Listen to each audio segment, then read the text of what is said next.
Evi yıxıldı bir adamın ki, evinə haram tikə apardı.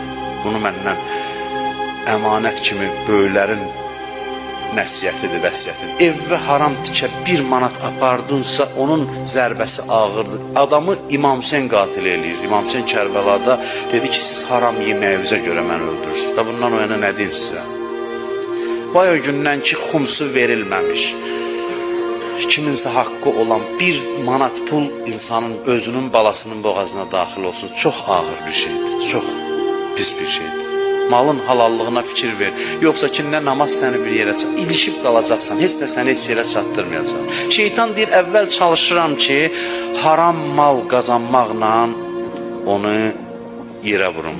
Adam var, müqavimət göstərir, ölsəm də haram mal qazanmaram. Onda neynir? Əl çəkmir ki.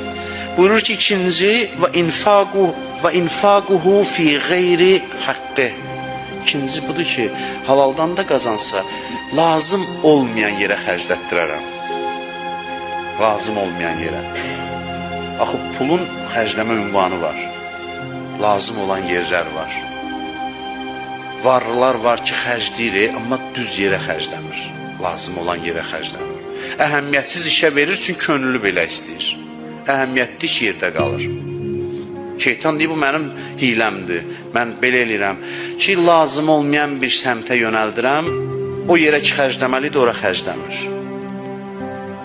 Bu da alınmasa, neyniyərəm? Çox gözündə bəziyərəm, sevdirərəm malı ona. Sevgisini ürəyinə salaram. Übudiyyət mövzusu bunların hamısını həll edir. Malikiyyət mövzusu həll edir. Malik Allahdır, mən harama nöş gedim, o verəcək mənə. Niyə gedim harama tərəf? Malik Allahdırsa, o deyən yerə sərf eləyərəm. Və Malik Allahdırsa, elə Maliki sevərəm də, Malikin özünü sevərəm. O ilə dost olaram. Deyinirəm, o müvəqqəti gəlib gedən bir şeyə könül bağlayım. Belə olsa, onda nə qədər qazanırsan, qazan, toplayırsan, topla. Sizə bir dənə hədis deyim, maraqlı hədis. İmam Sadiq əleyhissalam buyurur ki, o kəs ki, halaldan sərvət toplamır, onda xeyir yoxdur.